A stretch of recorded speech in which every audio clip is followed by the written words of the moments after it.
Seri keempat Bukek Xiansu. Mutiara Hitam. Audiobook, novel silat. Cerita, Ho Ping Hu.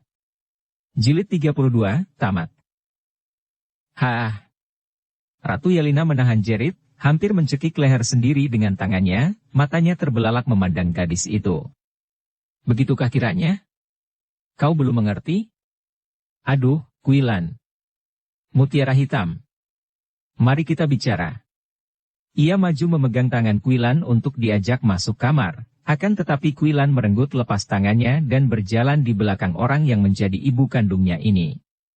Ia kagum dan timbul rasa sayang dan haru, akan tetapi semua perasaan ini terbendung oleh kemarahannya. Selain menyia-nyiakannya, kini ibu ini masih menjodohkan dia dengan seorang gila macam Sumakiat. Sampai di dalam kamar Ratu Yelena yang gemetar kakinya itu duduk mempersilakan Kuilan duduk. Akan tetapi Kuilan tetap berdiri di depan Ratu, tidak mau duduk, siap mendengarkan. Kau anakku. Ah, betapa rinduku kepadamu. Akan tetapi baiklah kau dengarkan penuturanku agar kau tidak salah paham. Ketika kau terlahir dan dibawa oleh perawat, kau diculik oleh Enci Xian Eng yang membunuh perawat itu. Pada waktu itu tidak ada seorang pun tahu siapa penculiknya, tahu-tahu si perawat itu mati dan kau lenyap. Betapa sengsara hatiku, betapa selama belasan tahun hatiku tersiksa. Sudah kuperintahkan semua panglimaku untuk pergi mencari, menyelidiki, namun hasilnya sia-sia belaka, kini kau datang. Anakku, kenapa kau bersikap begini? Aku ibumu, ibu yang melahirkanmu, aku. Betapa rinduku. Ah, anakku. Melihat wanita itu menangis terisak-isak, Kuilan menjadi terharu. Akan tetapi ia masih marah dan dua macam perasaan ini mengaduk hatinya, membuat ia lemas dan akhirnya ia menjatuhkan diri di bangku lalu menangis terseduh-seduh, menutupi muka dengan kedua tangan. Air matanya mengalir keluar melalui celah-celah jarinya. Ratu Yelena bangkit berdiri, menghampiri anaknya. Ia tahu bahwa anak ini memiliki watak aneh dan keras sekali, tidak kalah oleh wataknya dahulu ketika muda. Betapapun inginnya ia memeluk, ia menahan hati dan ingin memecahkan persoalan yang mengganggu hati puterinya lebih dahulu. Ada apakah, anakku? Engkau agaknya bingung dan marah. Ada apakah? Ibu. Ibu terlalu. Sudah menyia-nyiakan hidupku sehingga terpaksa aku hidup seperti setan bertahun-tahun lamanya di istana bawah tanah. Kini setelah aku dewasa, tanpa bertanya-tanya ibu. Menjodohkan aku dengan iblis jahanam macam Sumakiat. Begini bencikah ibu kepadaku? Ratu Yelena mau tak mau tersenyum geli di balik keharuannya. Ia memegang pundak Kuilan, dengan halus berkata, tidak, anakku. Aku sama sekali tidak memutuskan tentang perjodohanmu. Memang Sumakiat bilang bahwa mendiang ibunya berpesan begitu. Akan tetapi aku tidak akan mengambil keputusan mengenai perjodohanmu dengan siapapun juga.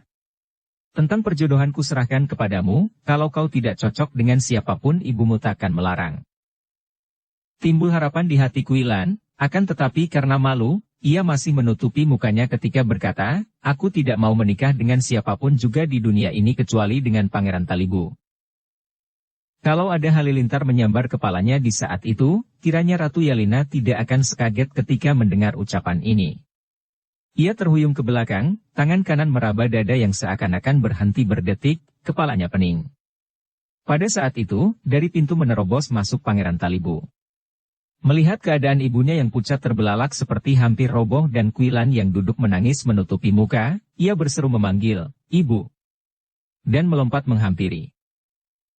Kehadiran pangeran ini mendatangkan tenaga baru bagi Ratu Yelena. Ia cepat memegang tangan Pangeran Talibu seperti mencari bantuan tenaga, kemudian berkata, suaranya menggigil, "Talibu. Dia cinta padamu. Dia ingin menikah denganmu. Oh, anakku." Kini Ratu Yelena tak dapat menahan kehancuran hatinya lagi. Ia menubruk dan memeluk leher Kuilan, menciumi muka gadis itu sehingga muka Kuilan yang sudah basah oleh air matanya sendiri kini makin basah oleh air mata ibunya. "Kuilan. Anakku. Aduh, kasihan sekali kau. Ketahuilah, anakku. Dahulu kau terlahir kembar. Engkau terlahir tak lama setelah kakakmu terlahir. Kemudian engkau diculik Enci Sian Eng. Dan kakakmu. Kakak kembarmu. Dia Pangeran Talibu. Terdengar suara melengking menyayat hati ketika tubuh Kuilan roboh terguling dari atas kursinya, pingsan. Ibunya dan kakaknya menubruk, menangis dan berusaha menyadarkannya. Tapi setelah sadar, Kuilan meloncat ke atas menjauhi mereka, rambutnya terlepas aut-autan, matanya liar, hidungnya kembang kempis seakan-akan sukar bernapas. Ia memandangi mereka bergantian, dengan mata terbelalak seperti seekor kelinci yang ketakutan. Anakku. Kuilan anakku. Ratu Yelena mengembangkan tangannya, hatinya hancur oleh keharuan dan kecemasan melihat Kuilan, khawatir kalau gadis itu berubah ingatan karena duka. Adikku. Kuilan. Suara Pangeran Talibu parau, pipinya basah, akan tetapi ia memandang adiknya dengan senyum penuh kasih. Melihat ini, naik sedusedan dari dada Kuilan memenuhi kerongkongannya, kemudian ia meloncat ke depan Talibu, tangannya bergerak menampar. Plak-plak. 2 kali tangannya menampar pipi kanan kiri pangeran itu, membuat Talibu terhuyung-huyung. Kuilan. Ratu Yelena menjerit. Kuilan membalik, memandang ibunya, kemudian menubruk kaki ibunya sambil menangis meraung-raung seperti anak kecil. Ibunya juga duduk di lantai, balas memeluk, maka bertangisanlah ibu dan anak ini. Ratu Yelena memegang kedua pipi putrinya, diangkatnya muka itu, dipandangnya penuh selidik, penuh kasih, penuh rindu, diciuminya di antara tangis dan tawa. Pangeran Talibu masih berdiri, memandang pertemuan yang mengharukan itu dan terdengar ia berkata lirih, suaranya menggetar, adikku. Sudah selayaknya kau pukul aku. Kalau belum puas pukullah lagi. Aku seperti mempermainkanmu. Di dalam tahanan Boulek Chow. Aku sudah tahu engkau adikku, seharusnya ku beritahu, akan tetapi, kalau rahasia itu ketahuan Boulek Chow keadaanmu sebagai putri Ratu Hitan lebih berbahaya lagi. Dan tentang peristiwa itu. Kau tahu kita keracunan. Adikku, maukah engkau memaafkan kakakmu? Satu-satu kata-kata itu keluar, seperti pisau tajam menusuk-nusuk hati Kuilan. Gadis itu melepaskan pelukan ibunya, membalik dan menubruk kaki kakaknya. Kanda Talibu. Kaulah yang harus memaafkan adikmu. Talibu tertawa, lalu menangis dan merangkul adiknya. Dibelai-belainya rambut yang kusut itu, dicubitnya pipi yang kemerahan, dicubitnya pula hidung Kuilan, lalu dicium pipinya. Adikku sayang, ketika aku mengaku cinta demi Tuhan, aku katakan dengan setulus ikhlas hatiku karena aku sudah tahu bahwa engkau adalah adik kembarku. Kita masih saling cinta, bukan? Bahkan cinta yang suci murni tidak terpatahkan oleh apapun juga. Bukankah kita sekandungan dan lahir bersama? Ah, adikku sayang. Mereka berpelukan. Ratu Yelena bangkit berdiri dan duduk di kursi. 2 orang anaknya itu menubruk mereka dengan penuh kasih sayang. Anak-anakku, anak kembarku, ah, betapa kalian sudah menderita. Terutama Kuilan, sampai mencinta kakak sendiri, ini semua akibat dosaku. Pada saat itu terdengar suara yang halus tapi gemetar penuh perasaan, tidak, Lin Moy. Tidak. Bukan kau yang salah. Aku yang berdosa. Ya, aku yang berdosa. Yang bicara ini adalah Suling Emas yang mendengar ucapan Ratu Yelena tadi. Ia melangkah masuk dengan gontai, tubuhnya lemas penuh kedukaan dan di belakangnya ikut masuk pula seorang pemuda yang bukan lain adalah Qiang Liong. Para pengawal sudah mengenal Suling Emas, maka tidak menghalangi pendekar ini bersama pemuda itu masuk istana dengan bebas, sungguh pun mereka saling pandang dengan heran namun tidak berani melarang. Melihat Suling Emas, Ratu Yelena lalu menarik bangun Kuilan, diajaknya menghampiri Suling Emas sambil berkata lirih, anakku. Kuilan, beri hormatlah kepadanya. Ini dia. Ayah kandungmu. Suling Emas menjatuhkan diri di atas bangku, dan Kuilan berdiri terbelalak memandang pendekar sakti ini. Matanya terbelalak, tak disangka-sangkanya seujung rambut pun bahwa Suling Emas adalah ayahnya. Begitu bahagia rasa hatinya, begitu malu, dan juga heran sehingga sampai lama ia tidak dapat bergerak. Akhirnya ia menjatuhkan diri berlutut di depan kaki Suling Emas sambil berteriak lirih. Ayahku. Teriakan Kuilan ini berbareng dengan keluhan Qiang Liong yang pingsan di dekat kaki ayahnya. Suling emas merangkul Kuilan, merangkul Qiang Liong, kemudian memukuli dadanya sendiri dengan air mata berlinang-linang. Dosaku. Semua dosaku laki-laki pengecut, berani berbuat tak berani bertanggung jawab. Menyembunyikan dosa dan noda. Sampai anak-anak sendiri saling cinta, ya Tuhan, masih belum cukupkah hukuman hamba? Dan suling emas muntahkan darah segar sambil terbatuk-batuk. Pemandangan di dalam kamar Ratu Yelena itu amat menusuk perasaan. Semua menangis dan semua merangkul suling emas. Juga Qiang Liong yang sudah siuman kini merangkul Kuilan, suaranya penuh getaran hati yang patah. Kau adikku, adikku. Setelah keadaan mereda, semua berbahagia, kecuali Qiang Liong dan Kuilan karena kebahagiaan kedua orang muda ini menyembunyikan hati yang remuk redam, patah dan luka, oleh asmara gagal. Orang-orang yang dicinta sepenuh hati dan jiwa ternyata adalah saudara-saudara sendiri. Hari itu merupakan hari di mana sekeluarga menumpahkan segala macam perasaan yang selama ini terpendam dan keputusan yang diambilkan merupakan obat manjur bagi sakit hati suling emas. Yelena dan dia siap untuk mengumumkan dan membuka rahasia mereka selama ini. Mereka akan menghadapi kenyataan dengan muka terang. Untuk ini, Pangeran Kayabu yang menjadi sahabat setia dipanggil dan diajak berunding. Pesta pora diadakan di seluruh kerajaan Hitan. Untuk keperluan pesta itu, persiapannya dibuat sampai berbulan-bulan. Undangan dibagi-bagi sampai jauh ke selatan. Adapun yang dirayakan adalah bermacam-macam. Terkumpulnya kembali keluarga ratu, dan terutama sekali perjodohan antara Pangeran Talibu dan Putri Nini serta diangkatnya pangeran ini menjadi Raja Hitan menggantikan ibunya yang hendak mengundurkan diri. Ketika hari dan saat upacara tiba, alun-alun yang luas depan istana yang biasanya dipergunakan untuk berlatih baris telah penuh dengan rakyat Hitan, sebagian besar tentara. Juga para tamu juga sudah memenuhi ruangan yang disediakan khusus untuk mereka. Tempat dihias indah dengan bunga-bunga, daun-daun dan kertas berwarna. Sejak pagi tadi bunyi-bunyian musik ramai memeriahkan suasana. Ketika keluarga Ratu Yelena muncul di panggung, sorak-sorai rakyat Hitan menyambut mereka. Ratu Yelena memakai pakaian kebesaran, lengkap dengan pedang tanda kekuasaan. Kepalanya memakai mahkota yang indah gemerlapan. Wanita ini nampak lebih cantik daripada biasa karena kebahagiaan. Hatinya bersinar-sinar pada wajahnya, membuat pipinya kemerahan dan matanya bersinar-sinar seperti bintang. Di sampingnya berjalan suling emas, dengan pakaian yang khas, yaitu pakaian model pemberian Kaisar Sung untuk suling emas, dengan gambar suling dan bulan di dada, suling emas terselip di pinggangnya, sikapnya tenang, wajahnya tersenyum dan kelihatan agung dan penuh wibawa, tidak canggung berdiri di dekat ratu yang berkekuasaan besar itu. Kemudian muncul Pangeran Talibu dengan wajahnya yang tampan berseri, pakaiannya yang indah dan gagah. Di sampingnya berjalan mutiara hitam, juga amat indah pakaiannya dan gagah sikapnya. Di belakangnya berjalan Qiang Liong, wajahnya masih membayangkan bekas kehancuran hati, namun yang ditutup dengan senyum pula.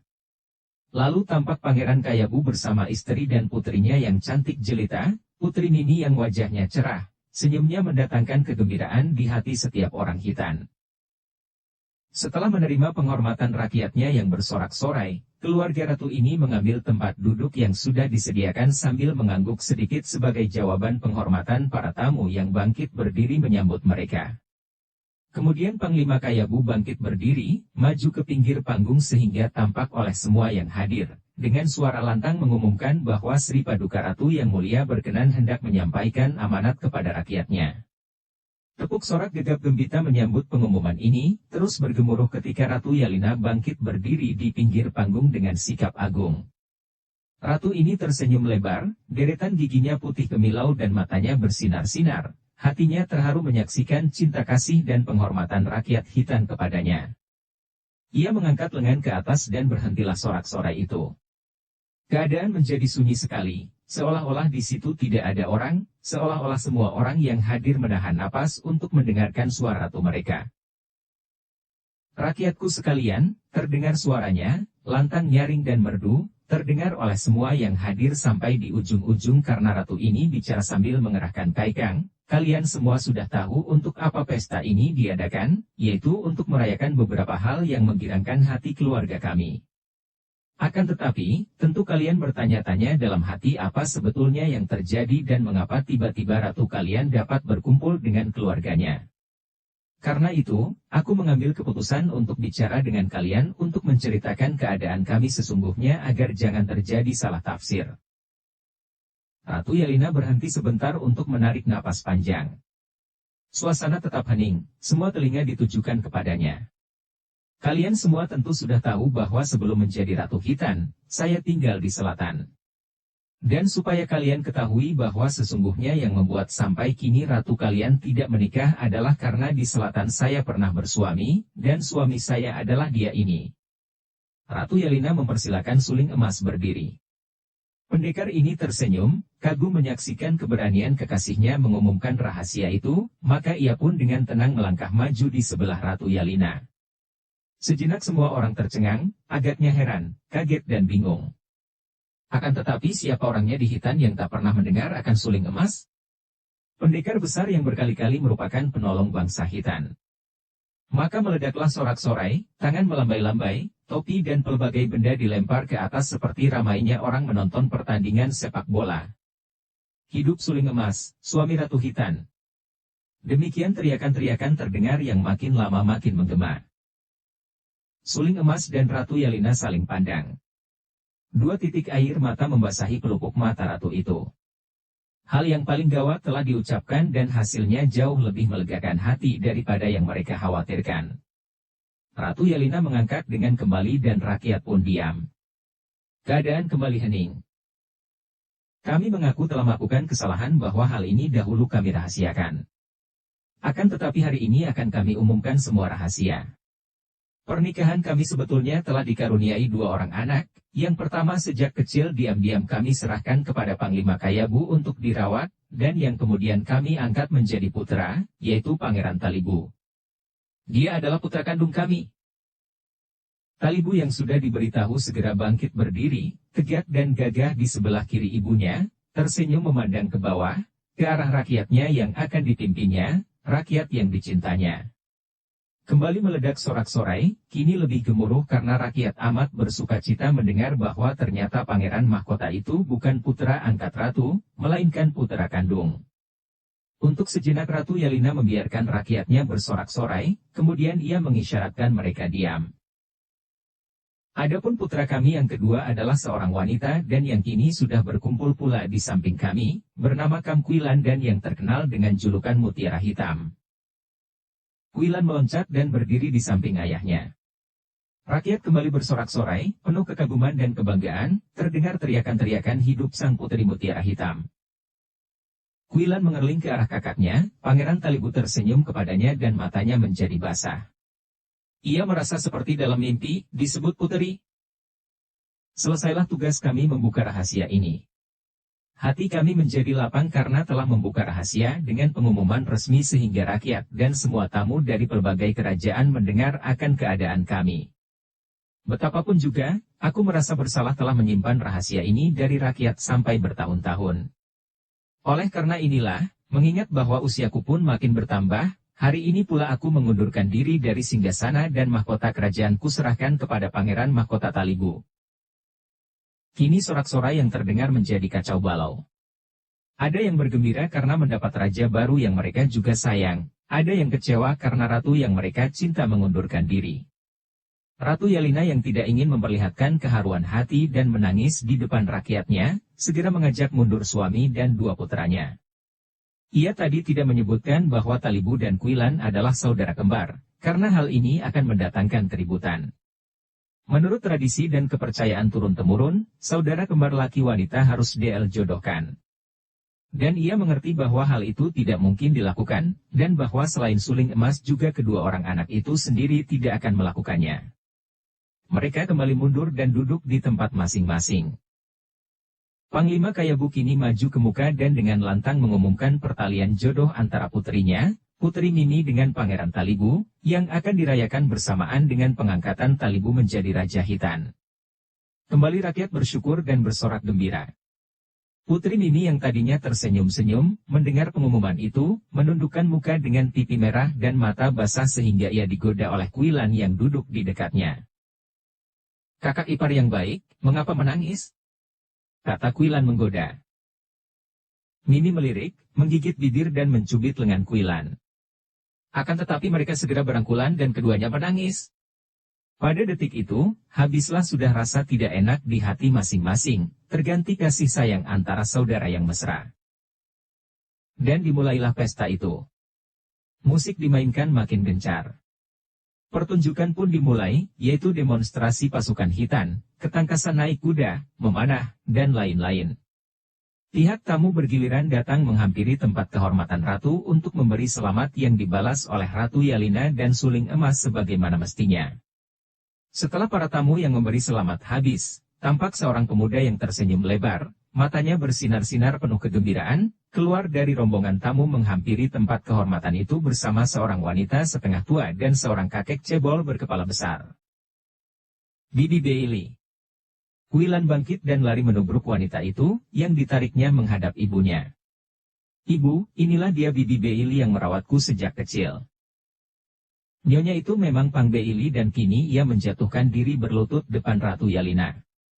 Oleh Yalina ia ditarik bangkit dan dipersilakan duduk di dekatnya. Dengan terharu dan halus Ratu Yalina berkata, "Kakak yang baik. Karena engkau mewakili aku menjadi ibu perawat anakku sejak kecil, kau adalah keluarga sendiri. Duduklah di sini."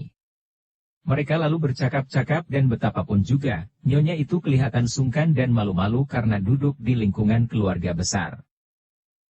"Haulam, kau berandal." Pangeran Talibu dan Kiang Liong menegur sambil tertawa dan menyambut pemuda itu. Akan tetapi Haulam lebih dulu memberi hormat kepada Ratu Yalina dengan berlutut. Ratu Yalina tertawa. "Baiklah, berandal. Aku sudah banyak mendengar tentang dirimu. Engkau merupakan tuan penolong anakku. Bangkit dan duduklah, kita di antara orang sendiri." Haulam bangun dan menjura kepada Talibu, "Pangeran." Lalu kepada Kiang Liong sambil berkata, "Hai, Kiang Kongcu." "Hei, dia bukan Kiang Kongcu lagi, melainkan Kam Kongcu. Dia putra ayahku dan kakakku sendiri, kenapa kau menyebut Kiang Kongcu?" "Wah, sampai terpeleset lidah ini. Maafkan, Kam Kongcu." Sikap Haulam yang lucu membuat dua orang pemuda bangsawan itu tertawa. Sementara itu, kakek cebol berkepala besar sudah disambut suling emas yang menjura dan berkata, "Selamat datang, Lo Cianpue." Sungguh kehadiran Lo Cianpue merupakan kehormatan besar. Kakek itu longak-longok, bahkan menghampiri panggung dan menjenguk ke bawah, membuat banyak orang tertawa. Akan tetapi kaum tua di hitan yang melihat kakek ini menjadi terkejut, mereka berbisik-bisik. Dahulu pernah kakek ini, puluhan tahun yang lalu, membikin geger hitan dengan perbuatan-perbuatan yang lucu dan mengagumkan, dalam cerita suling emas. Hehehe, tidak ada perubahan di hitan, bahkan di bawah pimpinan Ratu Yalina tampak makin maju saja. Hehehe. Melihat kakek ini, Ratu Yalina bangkit dan tersenyum lebar. Wah, kalau ini bukan Butek Lojin entah siapa lagi. Butek Lojin membalik ke arah Ratu, membungkuk sedikit dan berkata, "Rezekimu besar, Ratu Yalina. Suamimu pendekar sakti yang hebat, anak-anakmu pun hebat. Asal saja kau tidak memandang rendah muridku, aku datang untuk mengajukan lamaran atas diri putrimu si mutiara hitam yang galak itu agar menjadi istri Tang Haulam." Kata-kata yang lantang ini membuat semua keluarga Ratu berhenti bercakap-cakap.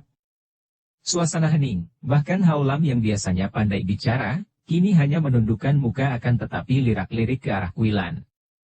Suling emas dan Yalina maklum akan watak aneh dan keras dari Kuilan, maka urusan ini harus diserahkan kepada Kuilan sendiri.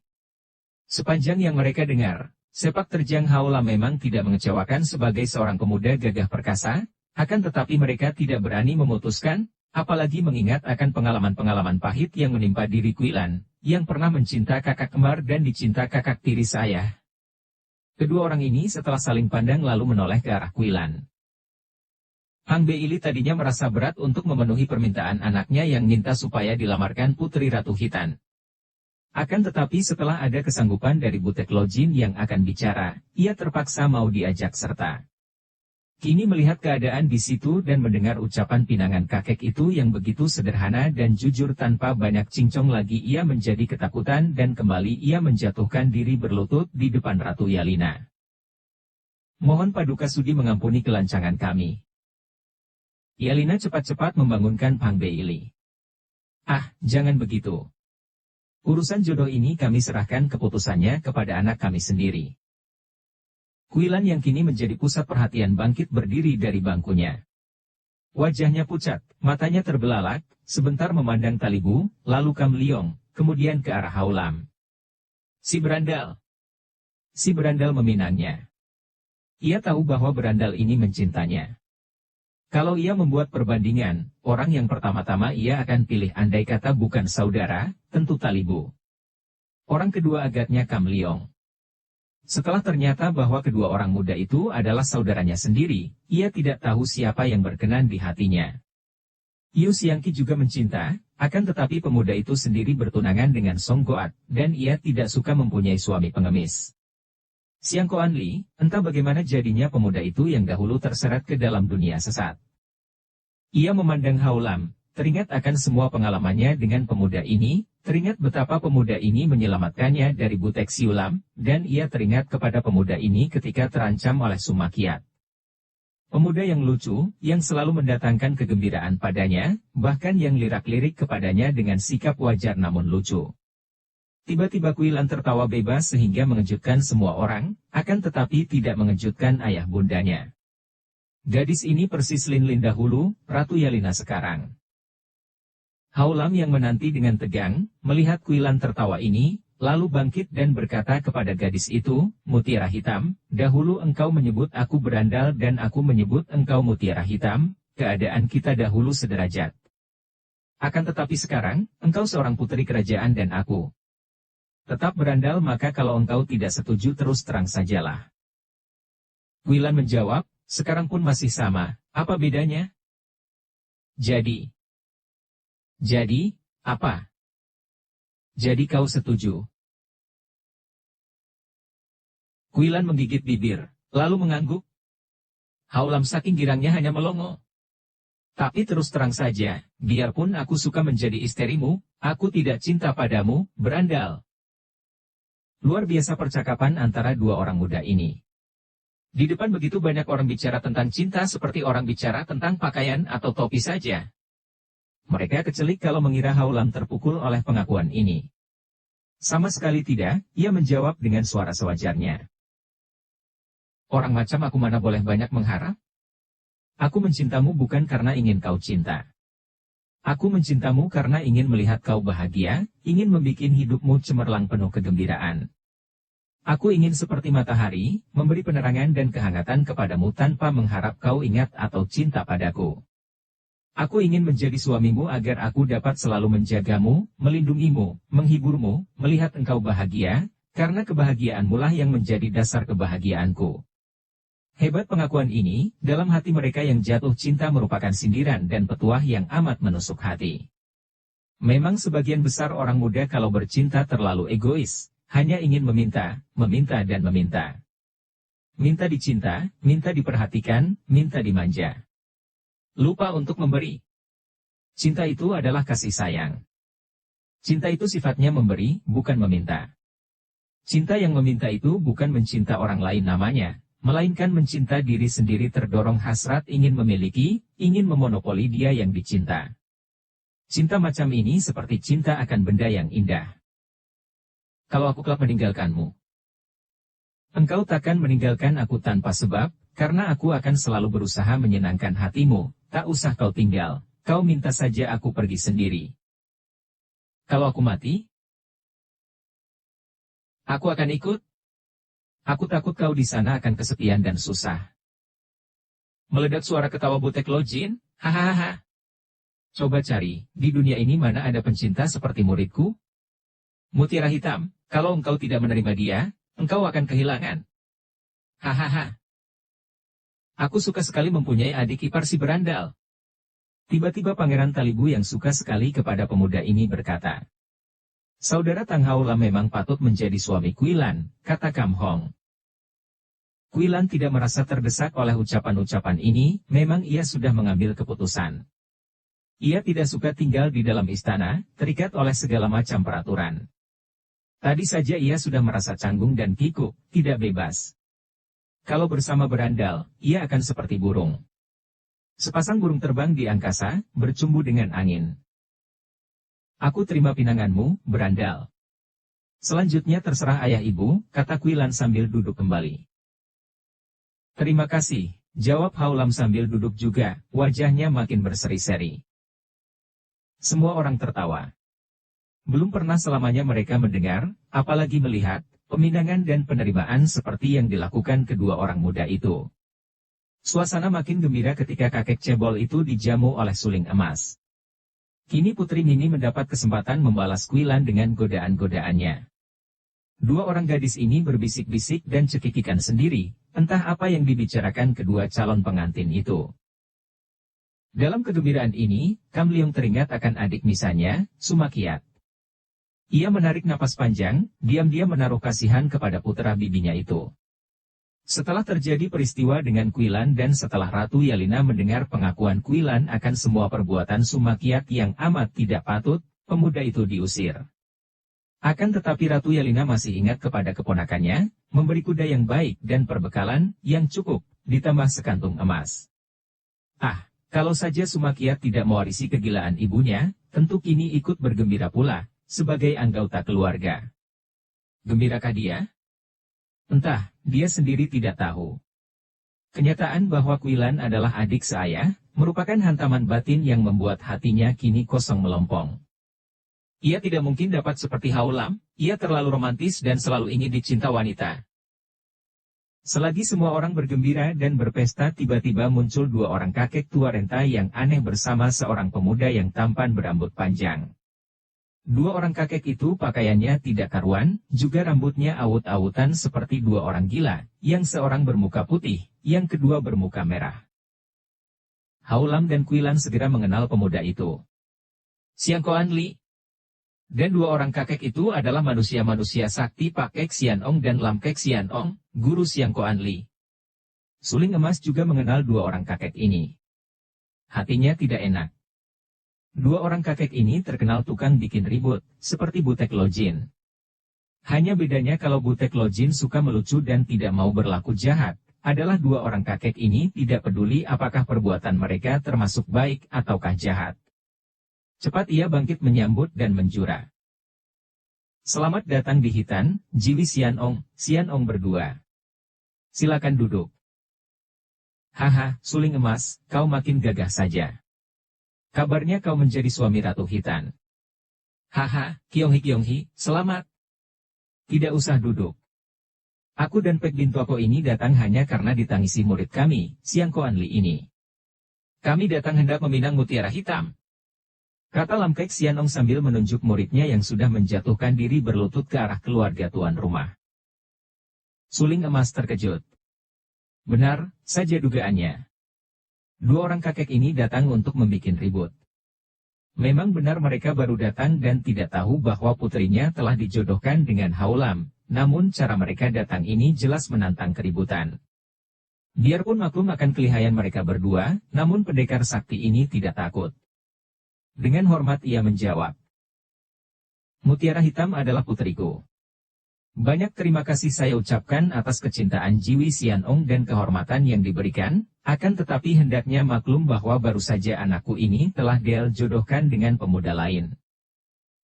Siang Koan Li mengangkat muka, memandang ke arah Kuilan yang juga memandang kepadanya. Wajah yang tampan itu kelihatan merah, dan matanya bergerak-gerak menyapu mereka yang hadir. Diam-diam Kuilan merasa heran karena sikap pemuda ini berbeda jauh sekali dengan dahulu, biarpun masih pendiam dan serius, namun matanya liar. Bunuh saja si penghalang. Terdengar Pak Kek Sian Ong berkata, suaranya dingin sekali, mengerikan. Hohohaha. Sepasang tua bangka gentayangan masih belum mampus, sudah mendekati neraka masih belum merasa panas. Hohohaha. Butek Lojin yang sedang duduk di bangku menenggak arak, tertawa dan bangku yang ia duduki terbang dan turun ke depan dua orang kakek itu. Dia sendiri masih minum arak dari guci. Setelah arak habis ia turun dari bangkunya, menghadapi dua orang Sian Ong itu. Mutiara hitam gadis galak telah menjadi calon istri muridku. Kalian mau apa? Hoho, kita tua sama tua, mau mengajak apa kalian? Bertengkar saling maki? Boleh. Gelut? Pukul-pukulan? Apa saja kulayani, minta lagu apa kuturuti. Hayo. Butek Lojin memang terkenal mempunyai hobi, kegemaran, berkelahi. Ia senang berkelahi baik saling maki maupun saling gasak.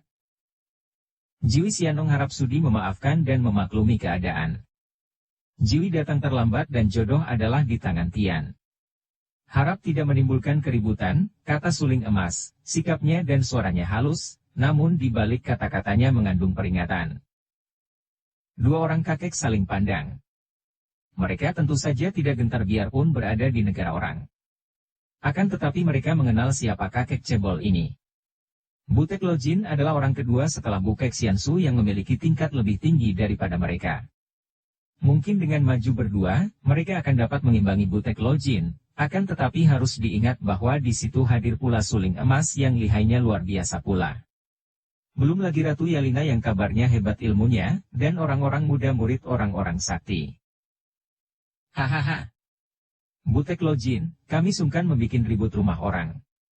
Urusan antara kita ini kelak kita bereskan. Suling emas, memang murid kami tidak ada jodoh dengan puterimu. Hayo, Siang Koan Li, kau bocah sial dangkalan. Pergi. Lam Kek Sianong menarik lengan muridnya, bersama Pak Kek Sianong lalu pergi dari situ tanpa pamit lagi. Gangguan ini menimbulkan rasa tidak enak, akan tetapi hanya sebentar saja dan pesta dilanjutkan dengan meriah. Beberapa bulan kemudian, pernikahan ganda dirayakan di Hitan.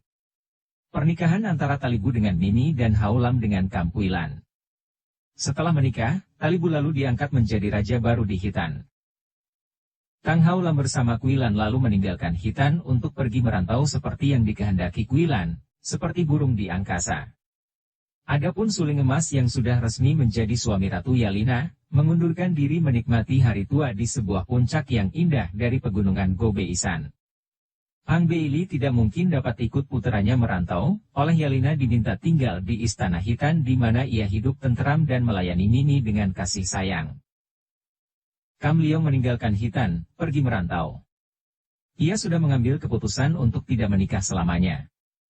Akan tetapi tentu saja ia tidak kehilangan watak romantisnya dan sewaktu-waktu bersedia melayani kasih sayang seorang wanita cantik di mana saja, hanya sebagai keisengan belaka, bukan karena dorongan asmara. Namun, kesenangan ini pun tidak membuatnya menyeleweng daripada kebenaran. Tak pernah ia mengganggu dan memaksa wanita, tak pernah membujuk. Dan di samping ini, ia tidak pernah lupa untuk berdharma bakti sebagai seorang pendekar. Dari Kaisar Sung ia sudah mendapat pengampunan berkat permohonan suling emas yang diperkuat oleh Ratu Yalina sehingga namanya terhapus sebagai orang buruan, dan ia dapat bebas menengok ibunya di kota raja. Bagaimana dengan Yu Xiangqi? Pemuda ini mencari Song Goat di dalam kuil, bertemu dan bahkan Song Yok Sanjin berada pula di situ. Akhirnya Xiangqi bersama Song Hai berhasil membujuk dan mencairkan kemarahan hati Song Goat, dan dua orang muda ini pun menikah. Xiangqi yang sudah menyerahkan urusan Kaipang kepada supeknya, Ong Toan Liong, meninggalkan dunia Kaipang dan hidup sebagai pengusaha toko obat yang dipimpin oleh ayah mertuanya. Mereka bertiga hidup penuh kebahagiaan, dan cinta kasih yang murni dari Song Goat akhirnya mendapat kemenangan dengan menghidupkan cinta kasih di hati Xiangqi. Kadang-kadang kalau teringat akan Kuilan, Xiangqi suka menggeleng kepala sendiri dan baru sekarang terbuka matanya bahwa andai kata ia menjadi suami Kuilan yang keras hati dan aneh wataknya, belum tentu ia akan sebahagia di samping Song Goat yang lemah lembut dan halus ini. Sumak ya tidak ada kabar ceritanya lagi, entah kemana perginya pemuda yang bernasib malang itu. Banyak orang yang suka mengenangkan keadaannya dan menaruh kasihan, akan tetapi juga khawatir kalau pemuda yang tidak waras otaknya dan memiliki kepandaian tinggi itu akan menimbulkan huru-hara di tempat lain. Kam Siang Kui dan Kam Siang Hui, dua orang putri mendiang Kambusin, kini ikut bersama paman kakeknya, Kau Bian Cinjin yang berdiam di puncak Tailiangsan. Dua orang gadis yang malang ini selalu berdua dan gelisah kalau teringat akan adik mereka, Kam Han Ki. Kemanakah perginya Kam Hanki? Seperti kita ketahui, anak ini dibawa oleh kakek sakti setengah dewa Bukek Xiansu dalam keadaan terluka parah dan bagaimana nasib anak ini selanjutnya? Tunggu saja dengan sabar sampai pengarang cerita ini menyusun sebuah cerita baru yang hebat. Sampai di sini cerita Mutiara Hitam ini berakhir, dengan harapan pengarang semoga merupakan bacaan hiburan bermanfaat bagi para pembaca dan sampai jumpa di cerita Istana Pulau Es. Tamat. Dukung kami dengan subscribe, follow, like, komen dan share. Terima kasih.